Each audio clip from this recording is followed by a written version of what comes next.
Assalamualaikum warahmatullahi wabarakatuh. Alhamdulillah, alhamdulillahilladzi hadana li hadza wa ma kunna linahtadiya laula an hadanallah. Asyhadu an la ilaha illallah wahdahu la syarika lahu wa asyhadu anna Muhammadan abduhu wa rasuluh. Allahumma shalli wa sallim wa barik ala Muhammad wa ala alihi wa sahbihi wa man tabi'ahu ila yaumil qiyamah. Amma ba'd. Ya ayyuhalladzina amanu ittaqullaha haqqa tuqatih wa la tamutunna illa wa antum muslimun.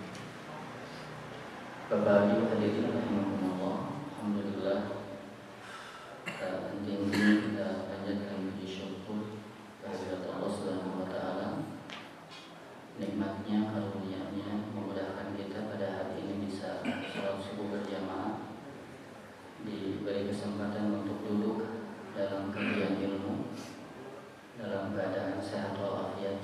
Mudah-mudahan nikmat-nikmat ini menghantarkan kita mendapatkan keberkahan dunia dan akhirat. Amin.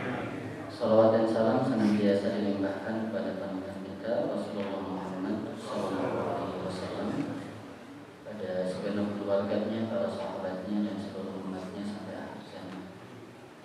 Baik Bapak Ibu dalam keadaan ketinggali puasa kita.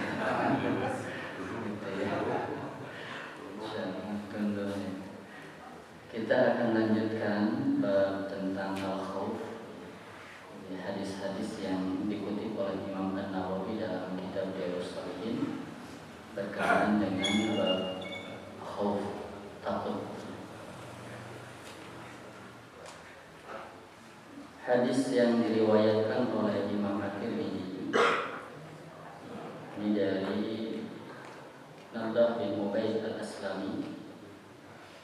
Rasulullah sallallahu alaihi wasallam bersabda, "La tazuru qadama 'abdin yaumal qiyamah hatta yus'ala an umrihi fima afna wa an amalihi fima fa'ala wa an malihi min aina iktasabahu wa fima anfaqa wa an jismihi fima ablah." Imam At-Tirmidzi mengatakan hadis ini haditsun hasanun sahihun, hadis hasan sahih. La tazulu, tidak akan bergeser, qadama abdin, kedua telapak kaki seorang hamba, yaumal qiyamati, pada hari kiamat, hatta yus'ala, sehingga ditanya hamba tersebut, an umrihi, tentang umurnya. Kita akan ditanya tentang umur, fima afna, dipakai apa umur tersebut dihabiskan, afna. Wa an amalihi, tentang amalnya, fima fa'ala, dalam perkara apa fa'ala dia kerjakan. Wa an malihi, tentang hartanya, min aina, dari mana, iktasabah, dia mengusahakannya, dia mendapatkannya. Wa fima anfaqah, dalam hal apa anfaqah, dia menginfakannya.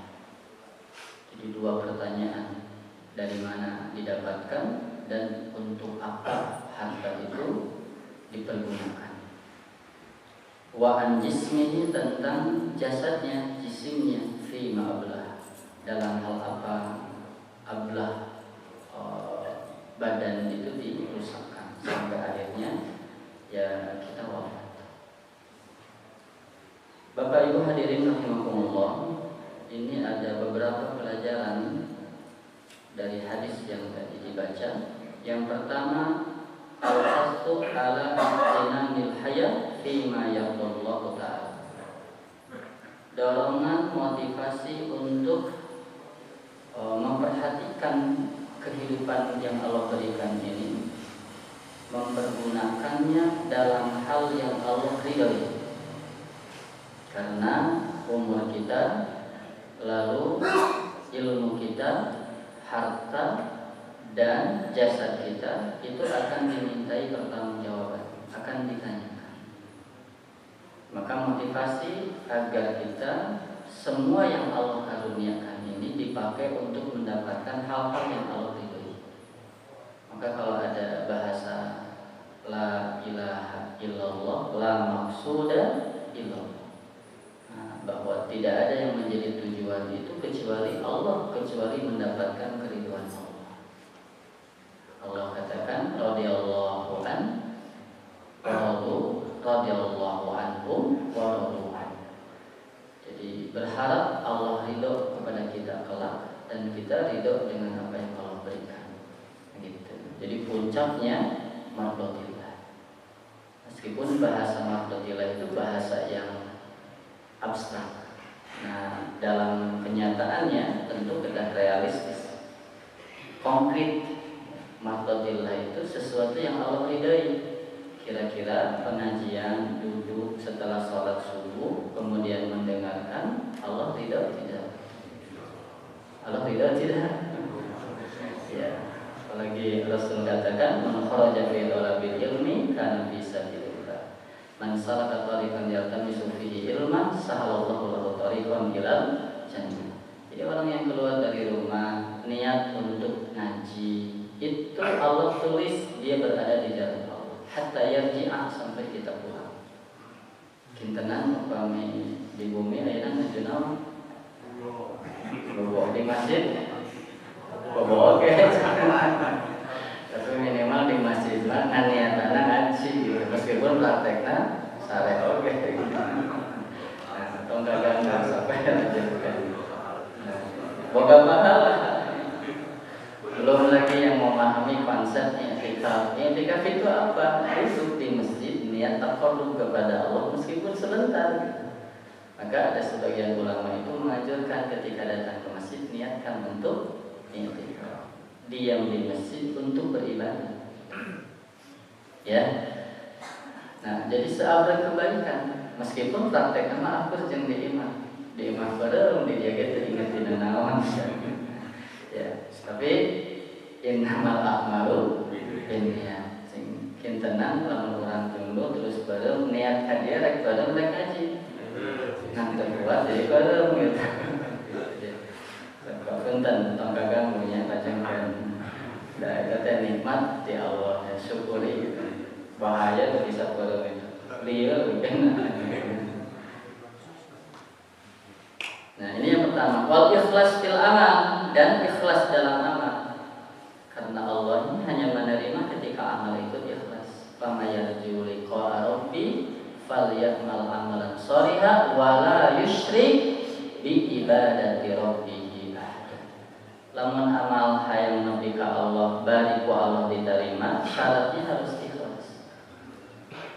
Ya, maka Bapak Ibu, kita di dunia ini sudah bahas. Kita hanya menilai yang nampak-nampak saja. Tapi harus ingat, nanti di akhirat itu bukan itu yang dibongkar, tapi hati dan motivasi. Ya. Kalau kita di dunia hari ini, dia rajin ke masjid, dia rajin infak, dia rajin tilawah, selesai, dia orang baik. Saksikan dia orang baik. Gak boleh, apa yang motivasinya ujung-ujung jadi rajin ke masjid? Jika nama menang topek nengtok gitu, gitu ya. Nggak boleh gitu. Ya, jangan menelisik hati orang lain. Dan biasanya guys asup tanah hati mah jarang jadi husnuzon, rata-rata jadi suudzon. Maka pemikiran motivasi baru. Dia ngasih titik dia orang baik. Dia sholat titik dia orang baik. Dia berkata baik oh titik dia orang baik. Jika menipu urusan kita. Jangan sampai kita mengotori hati kita dengan pikiran-pikiran kita sendiri. Apal gitu hati batu? Halo? Enggak boleh. Tapi kelak di akhirat yang dibongkar oleh Allah itu motivasi. Yauma tublas sarah. Wa hussilama bis-sudur.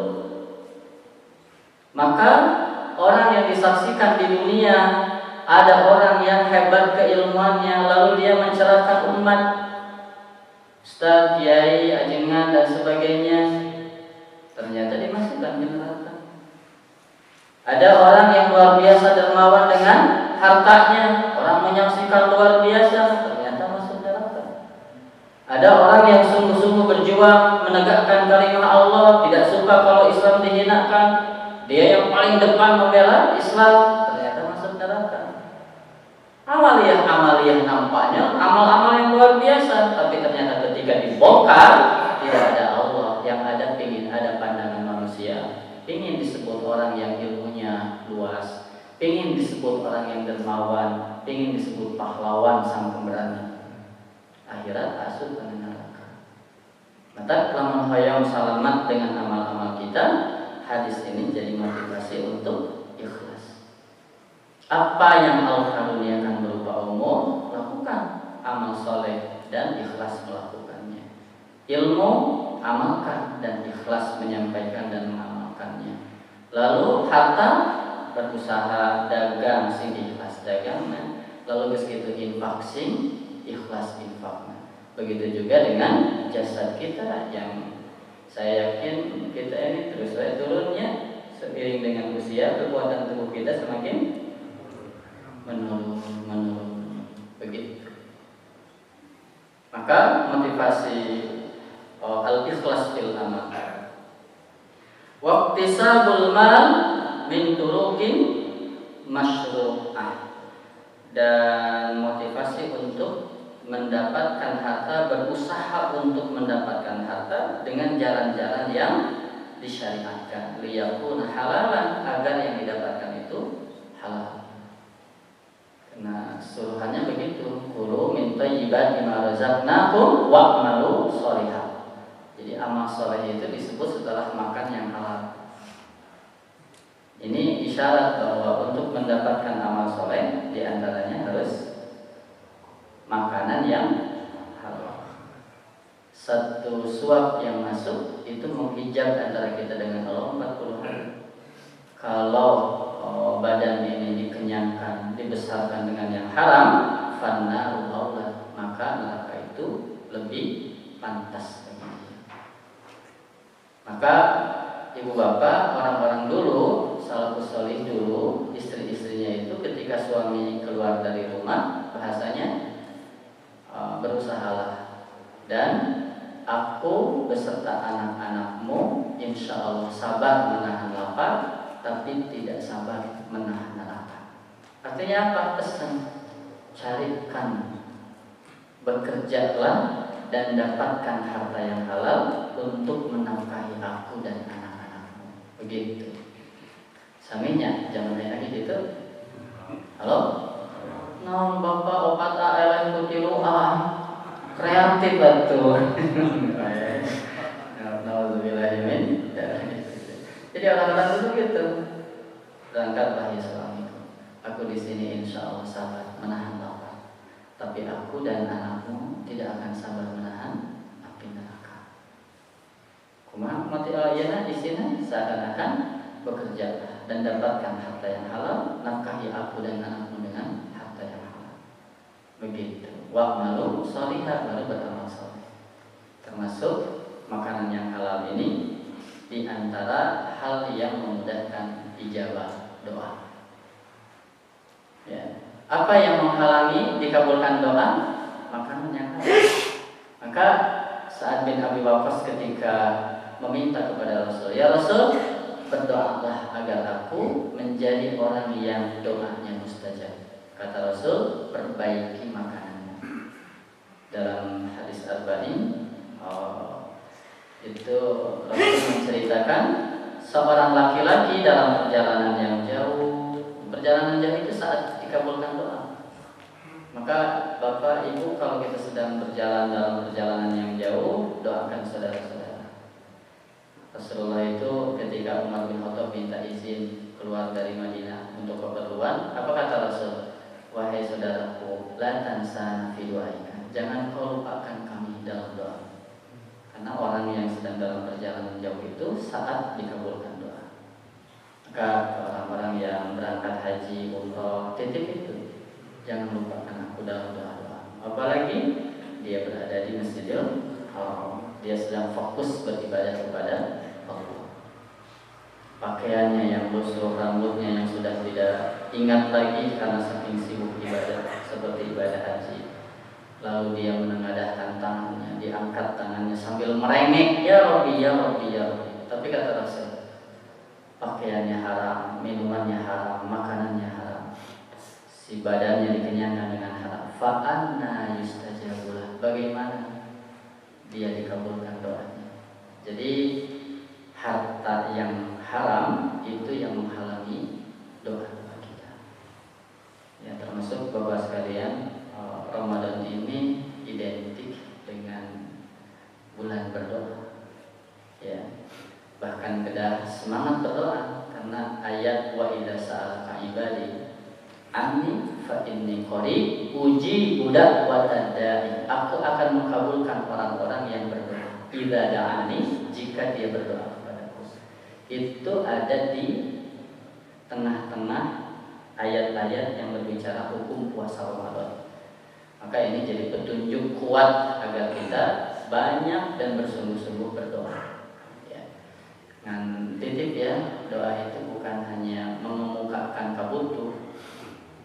Kalau doa itu lain mengemukakan saya butuh anu bebeja gitu. Enggak, da Allah mah orang teu ngomong kayak apal. Orang teu nulis kayak apal.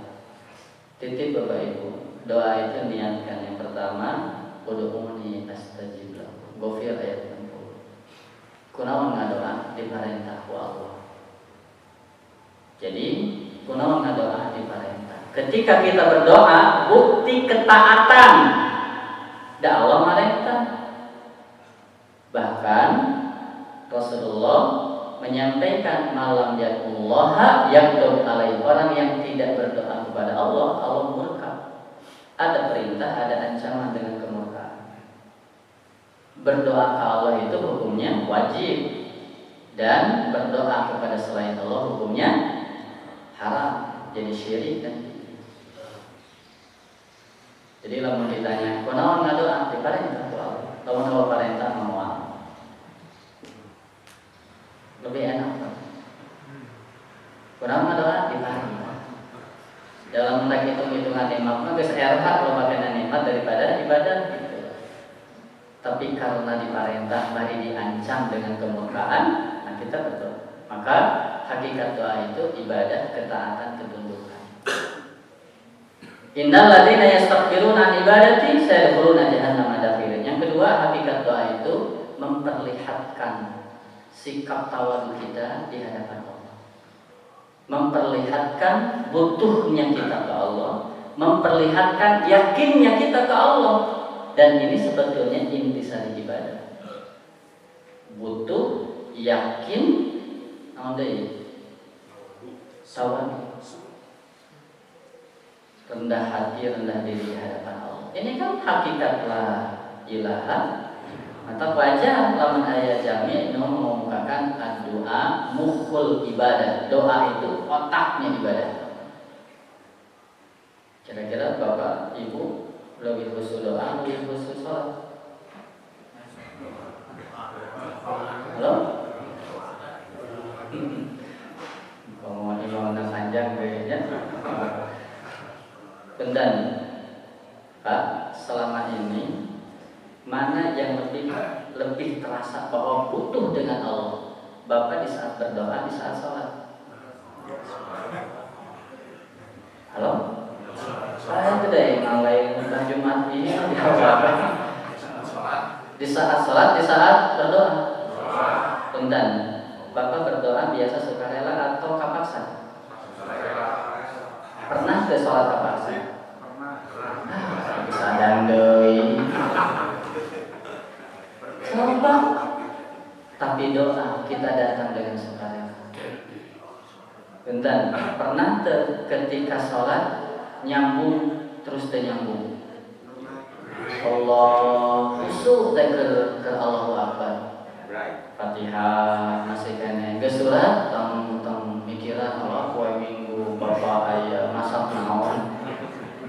Ke salat teh muncul we inspirasi masak. Masak naonnya? Coba di barudak aya di imam.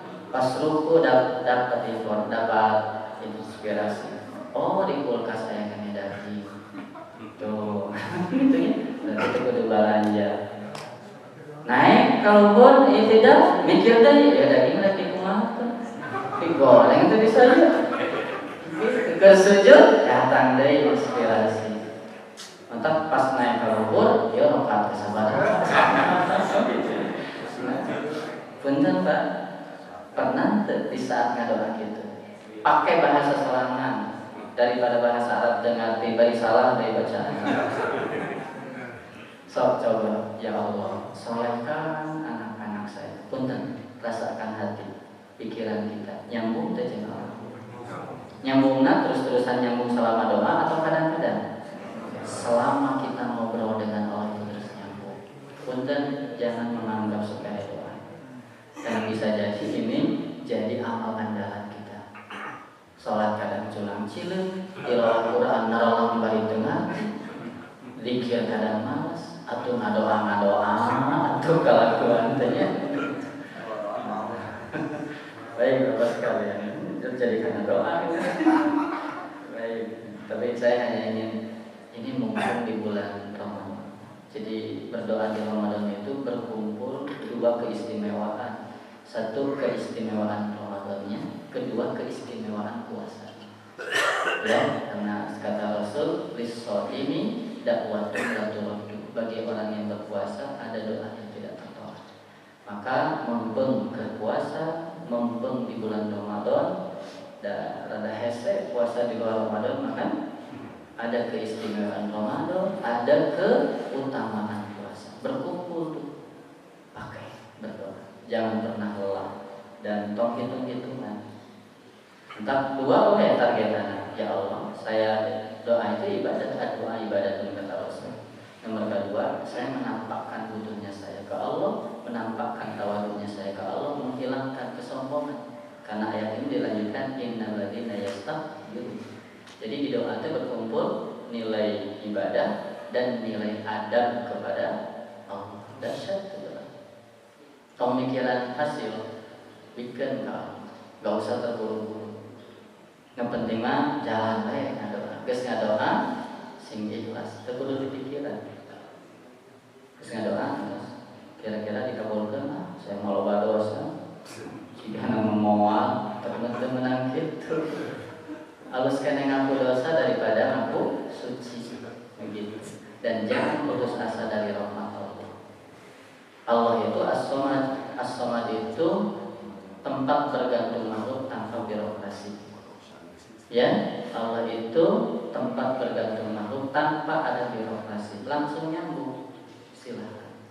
Ya, Allah lebih senang dengan orang yang mengaku dosa tapi dia tidak putus asa daripada orang rajin ibadah tapi putus asa dari rahmat Allah. Baik, wasarafahu fi wujuhil khair wa ma amarallahu bih. Dapatkan harta dari yang halal, lalu kemudian mempergunakannya di jalan-jalan kebaikan dan apa yang Allah perintahkan dengan harta itu. Jadi ini motivasi yang pertama. Kita usahakan ada keikhlasan, lalu kemudian ada mempergunakan harta-harta kita mulai dari didapatkan dan mempergunakannya di jalan yang Allah ridhoi. Yang kedua, hifdzul jismi mimma haramallah.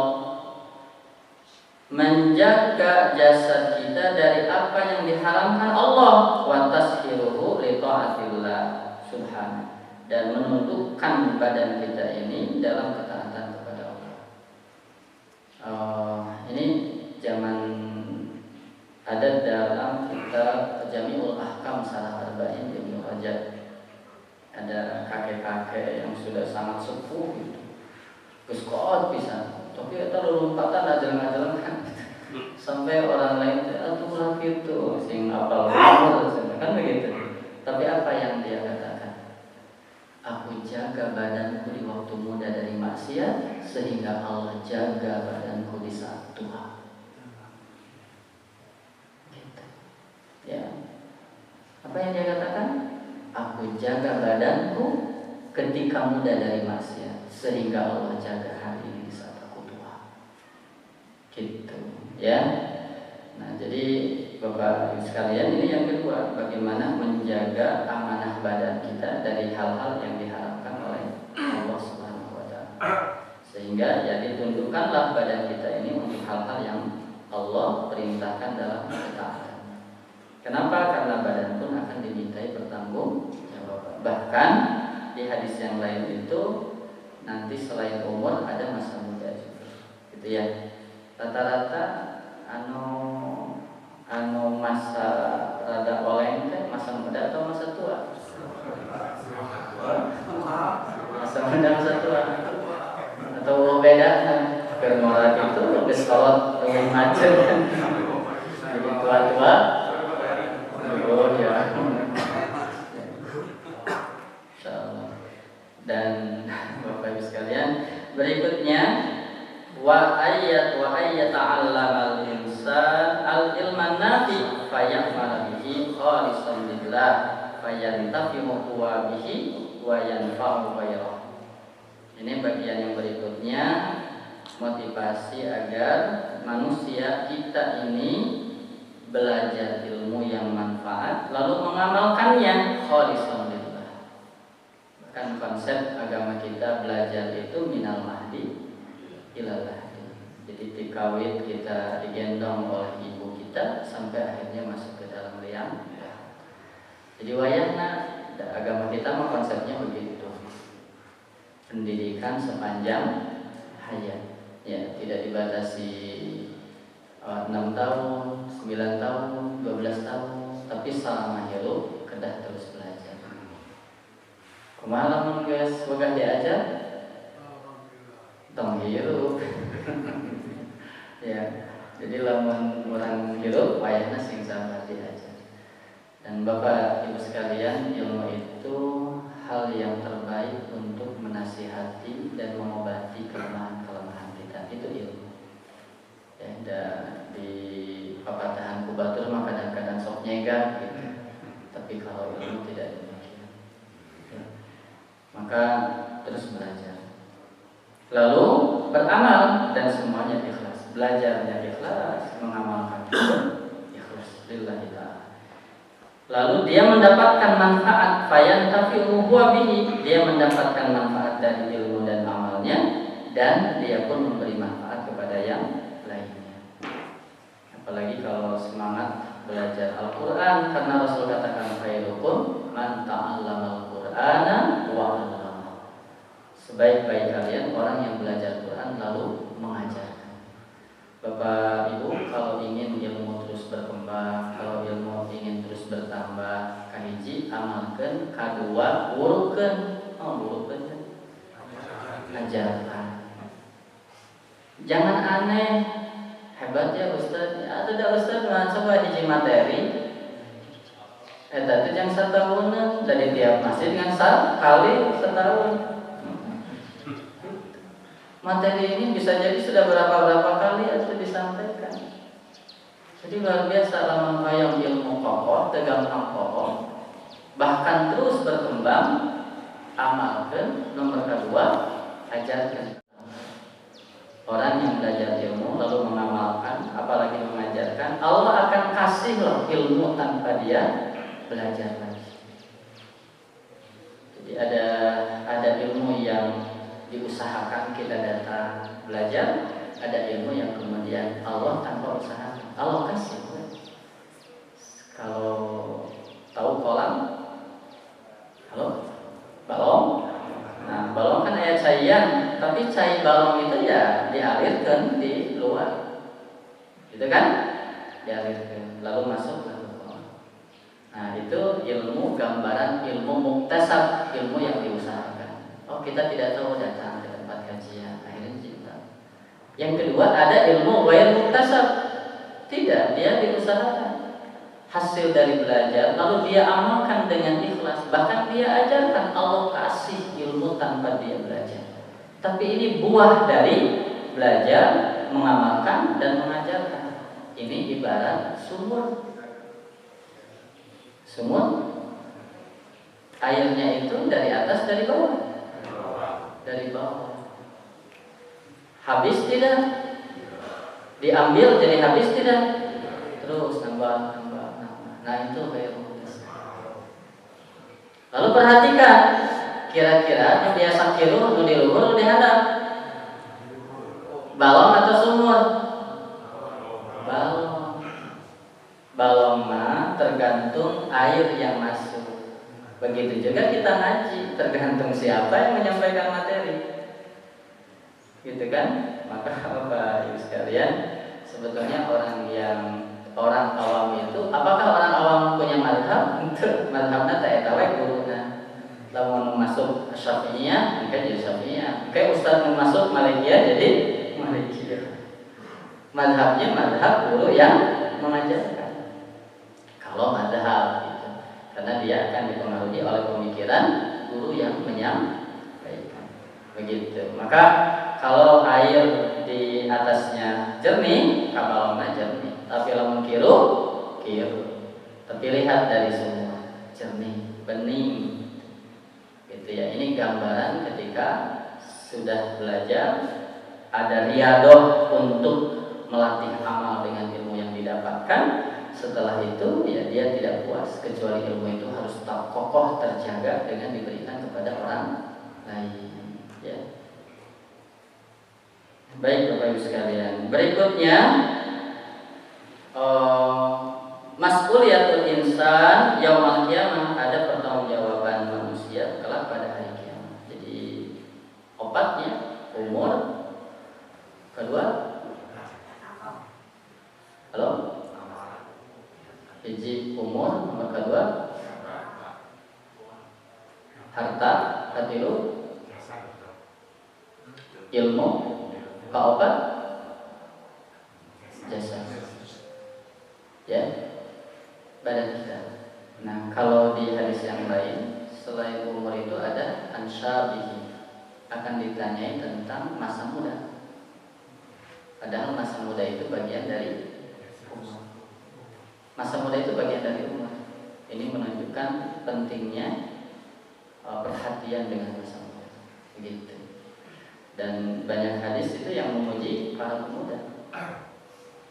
Asyab qalbuhu mu'allaqun bil masjid. Pemuda yang hatinya terpaut dengan masjid. Begitu. Jadi banyak motivasi, terutama kalau sudah tua soleh ya wajar. Tapi lamun ke masa muda soleh, biasanya sahabat gede teh geus kolot atau terkolot.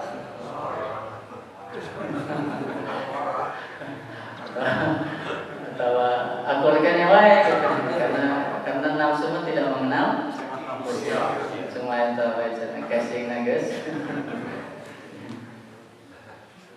Berikutnya al-hayat madrasah wa dirasah wa mas'uliyah wa yaumul qiyamah ikhtibaruha. Bapak Ibu sekalian, kehidupan ini adalah sekolah kita, pelajaran kita dan pertanggungjawaban. Sedangkan akhirat ujiannya, karena kita bakal ditanya. Halo? Nah, jadi lamun di kuliahan mah masa 3 tahun 8 bulan itu ya masa kehidupan. Lalu nanti bakal ditanya dengan tesis, dengan skripsinya, ditanya dengan tesisnya, ditanya dengan disertasi, dan yang nanya nanti langsung Allah. Dan ketika nanti ditanya, kita sudah bahas bahwa kita akan ditanya itu oleh Allah laisa turjuman. Kita antara kita dengan Allah dan tidak ada penerjemah. Begitu. Jadi engkau Bapak terbiasa titik. Kalau ditanya pangajawabnya terbiasa. Ya. Nah, sekali lagi ini al-hayat madrasah. Kehidupan ini ya sekolah kita. Wa dirasah, sekolah ini adalah pendidikan kita. Ya. Wa mas'uliyah, pertanggungjawaban kita.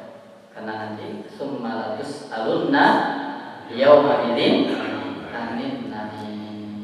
Sekecil apapun kita akan diminta pertanggungjawaban. Berarti hakikat kehidupan teh naon? Nyiapkeun jawaban ketika kelak di akhirat ditanya ku Allah. Jadi ayeuna teh Pak keur nyiapkeun bekal sehingga ketika ditanya bisa ngajawab. Halo? Jadi hidup teh naon? Keur nyiapkeun bekal jawaban sehingga ketika ditanya bisa ngajawab. Karena di zaman urang mah asa hese nya alasan. Coba kalau masa-masa lalu gitu ya. Kunaon teu apa dakwah ustaz masih jarang. Kunaon teu ngaji jauh, rek ngaji teh kudu sampai puluhan kilo. Bari eueuh mobil. Gitu kan? Coba alasan ayeuna naon? Ustaz daleukeun. Da Ustaz eueuh geus aya dina internet. Da eueuh kuota tah eta mah jawabanna teh. Ya Allah, kuota. Hasilna mobil kabuli aya kuota teh kabuli, eta jawaban naon deui. Nah, jadi mangga sok Pak pikiran mungkin bisa ditanya ku Allah umur tak dipakai naon, lalu harta di mana jeung dipakai naon, ilmu diamalkan kana naon. Benar, ilmu itu tidak akan ditanya di mana, no ditanya di mana aman harta. Maka saya berharap jangan membatasi diri untuk belajar. Ada ustaz, ambil ilmunya, sepakat ambil, tersepakat nggak usah mencaci maki. Urusan dia dengan Allah. Ya, jangan membatasi. Itu bukan golongan saya. Kalau ada mungkin soal lagi hayang denger saya masih. Boleh. Itu kayaknya. Karena kita ditanya ilmu teh dari ditanya di mana? Ilmu mah ditanya nanti dipakai nama. Ya, sehingga membuat kita nanti komprehensif. Saya masih sok aya bisikan, Pak. Kamari ngisi, kumaha jawaban itu ya? Ustaz pun telah membahas fikih. Jadi sabaraha jamaah undung gara-gara Ustaz ngebahas fikih. Benar, Pak? Kamari kan saya ngebahas naon? Awakan mau ulah ngebahas fikih. Jadi saya jamaah anu undung teu datang deui gara-gara Ustaz ngebahas fikih berbeda. Gitu. Ya, maka saya ini berbesar kumaha carana fikih tidak menjadi pemecah, tapi fikih mempererat ukhuwah. Lamun cek simkuring Ustaz, jangan mendoktrin dalam masalah fikih. Sampaikan dia sebagai ilmuwan, sampaikan pandangan-pandangan ulama berkenaan dengan fikih secara keseluruhan. Cek dia menang, tak dia dalilna. Cek dia menang, tak dia dalilna. Biarkan masyarakat dengan pilihan-pilihannya. Tong anggap masyarakat bodoh, ya kan? Dan jangan bikin kemarahan karena orang yang salah pun disalahkan, ngambek. Sampaikan aja secara keilmuan. Lalu ketika ada kecenderungan, ya sampaikan saja secara pribadi, secara keilmuan. Saya menyukai pendapat ini, alasannya ini. Secara muamalah, saya menghargai setiap pilihan-pilihan. Toh kelak di akhirat mau ditanya tentang orang lain, kan lebih enak. Ustadz itu nomor kedua, si mustami oke, belajar untuk keluar pola pikirnya. Entong cicing di dinya wae ngopi nanti sing ada jauh gitu loh. Ya, kami apa tekurung batokkeun. Oh, ternyata ilmu fikih teh luas. Ilmu fikih itu jadi ciri khas keislaman. Dinamika keilmuan Islam itu ada di fikih karena pemahaman. Maka nggak mungkin fikih disatukan, nggak mungkin pemikiran itu disamakan. Untuk fikih tapi fondasinya sama, la ilaha illallah. Saya pikir mudah-mudahan sehingga nanti di tengah perbedaan yang ada, justru itulah yang akan saling mengokohkan. Gak bisa kapasitas mengambil hukum berbeda, kapasitas memahami berbeda, lalu dipaksa dengan gaya kita. Gak bisa. Dan di zaman Nabi lagi guys, aja perbedaan. Begitu ya. Nah ini Bapak sekalian, insya Allah dilihat begitunya. Maka jadi sebuah tantangan bagaimana kajian itu jadi disenangi. Bahkan orang bisa saling menghormati, karena tidak mungkin saling menghormati kalau tidak tahu. Orang menghargai, menghormati karena tahu. Jadi jangan berharap kita di tengah orang bodoh dihargai, dihormati. Nih, sekali lagi, jangan harap kita orang dihargai, dihormati di tengah orang yang tidak tahu tentang kita. Bapak akan menghormati, contoh nanti gubernur, lamun apal ke gubernur, coba lamun ke apal eta teh saha. Rek disambut moal. Moal eta saha? Lu siapa? Kan begitu. Jadi gak mungkin menghargai pandangan orang lain, gak mungkin kemudian menghormati, gak ada tuh toleransi kalau tidak paham pola pikir orang lain. Maka selain dia punya keyakinan untuk amalnya, dia pun harus tahu amalan-amalan orang lain untuk bisa menghargai. Kalau tidak, terus merasa paling benar, hantem menyalahkan orang lain. Kalau berpuasa baik,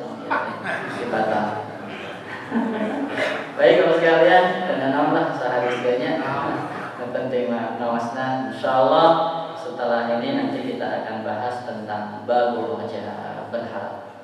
Jadi ada takut tapi ada berharap.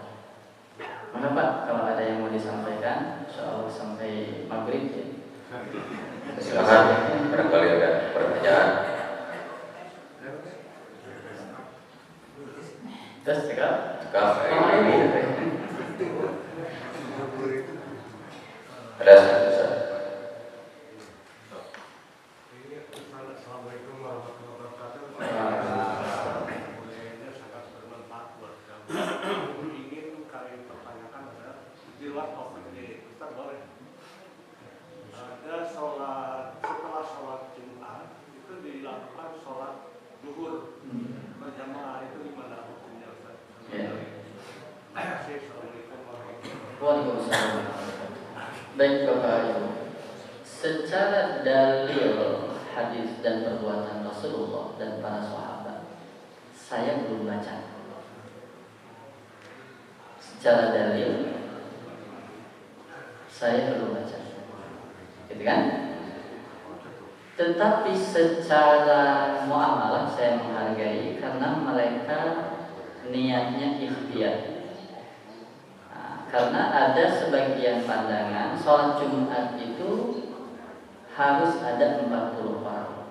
40 orang itu harus betul-betul. Sehingga ditakutkan ada orang yang kemudian malah lagi khutbah tidur, begitu. Ya. Nah, ada sebagian orang yang berpandangan kehati-hatian takut Jumatnya. Karena Jumat itu bukan pribadi, Jumat itu berjamaah. Begitu. Nah, sehingga setelah dia selesai rangkaian Jumat, kemudian lakukan sholat zuhur 4 rakaat. Jadi judulnya apa? Ikhtiar, kehati-hatian. Gitu ya. Nah, atas secara muamalah, secara pemahaman. Kalau ditanya secara keilmuan, adakah dalil perbuatan atau ucapan Rasulullah, para sahabat? Saya belum mendapatkan. Begitu. Ya. Nah, tapi secara muamalah gitu. Yang kemarin tidak sholat aneh-aneh begitu. Gitu ya. Nah, secara pribadi Bapak sekalian, saya hanya menghargai dan saya tidak melakukan. Gitu ya.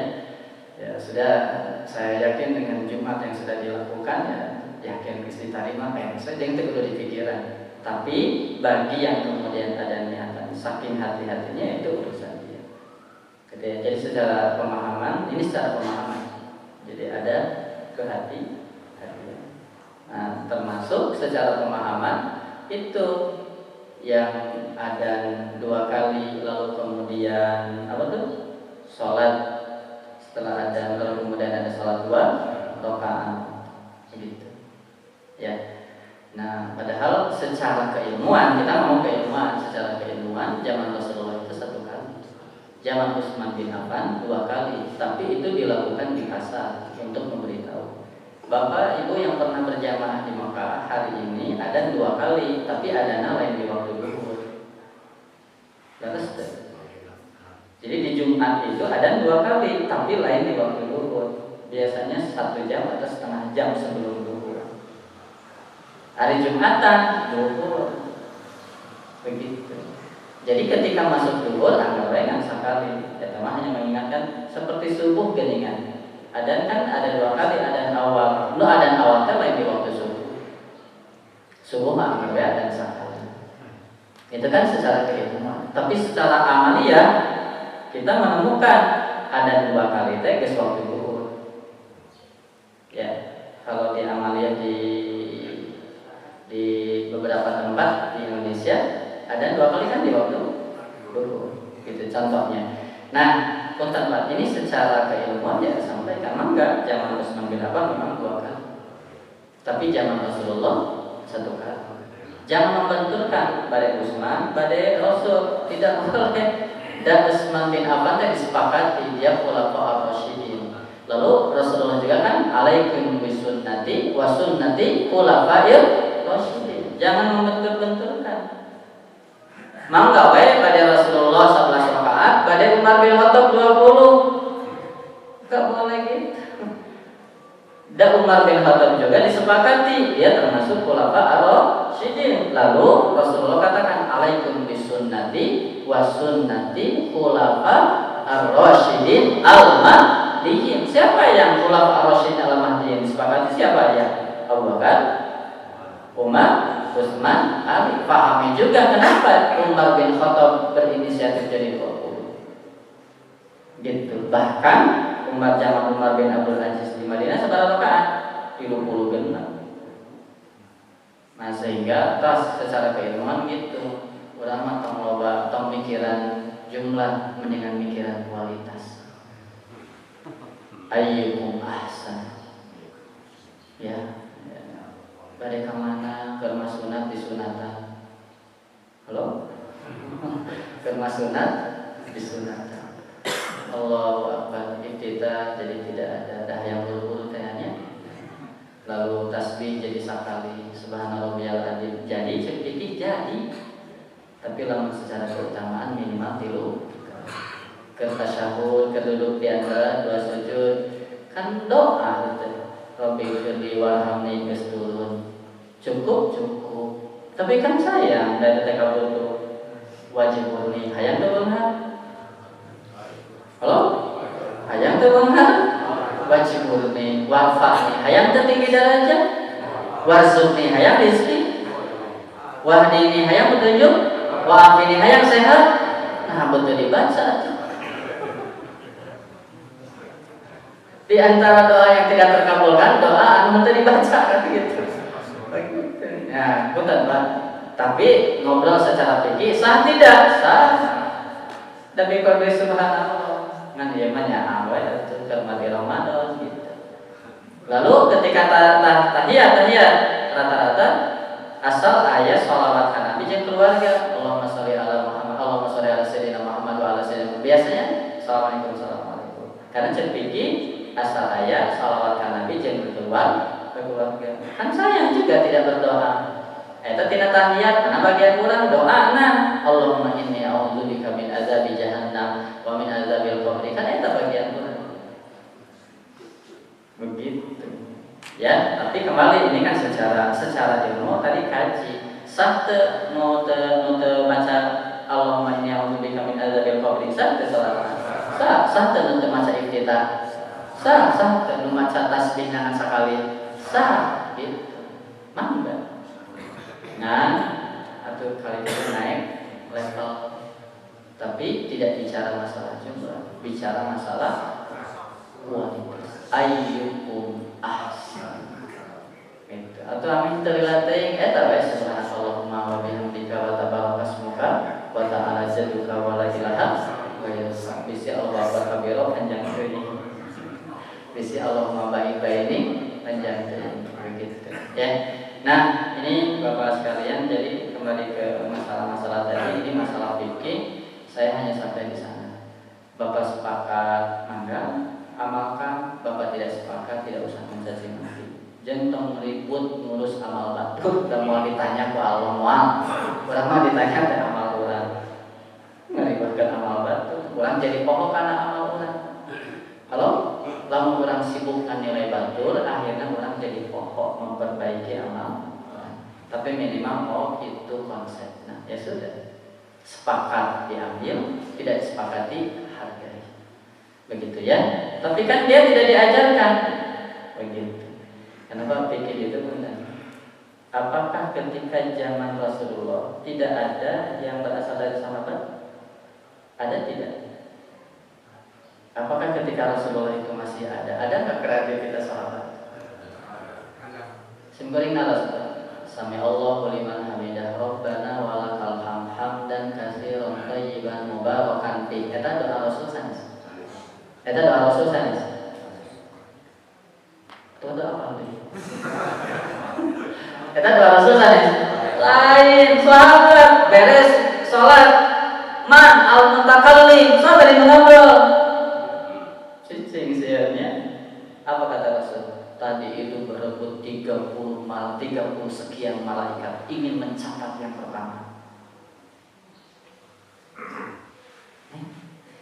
Jadi kalau fikih jadi pemahaman kudus sagala ti Rasulullah, makanya kan ada konsep, ada orang yang tekstual, pokoknya nama Allah, wah, ada yang kemudian kontekstual.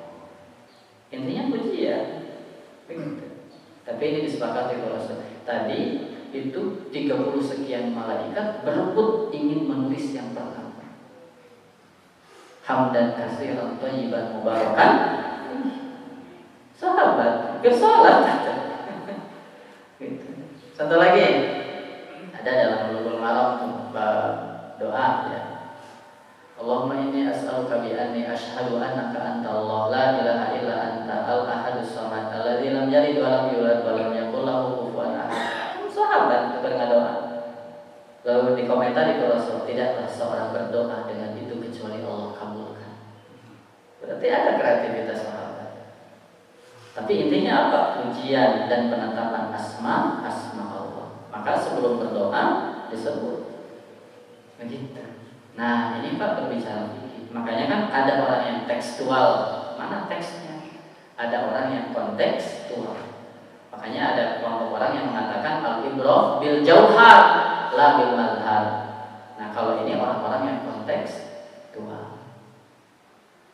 Terus maghrib. Ya, baik Bapak sekalian. Saya berharap kajian fikih itu jadi disenangi. Gitu ya, kajian fikih itu jadi tidak dihindari, tapi tadi disampaikan dan tidak usah mencaci maki. Ya, minimal kita tahu kenapa dia melakukan begitu. Oh, boleh tidak kita ini berdiskusi? Boleh. Boleh tidak kita ini berbagi? Boleh. Ngapa? Jangan membodohi, embungan diajari mambung. Maka teknis kita. Coba Bapak ke sholat, kita sholat tahun seluruh diri itu nanti sholat daripada dalil seluruh dan terus makanya bil hikmah ud'u ila sabili rabbika bil hikmah. Kenapa tidak kita memunculkan tadi itu sholat apa saya ingin tahu, seakan kita yang boleh. Kan itu lebih enak. Baru kemudian, oh abimah terang materi ya, beda dia dalilnya kan enak. Daripada sama langsung diponis. Ini kan makna bil hikmah. Wal mau'izatil hasanah.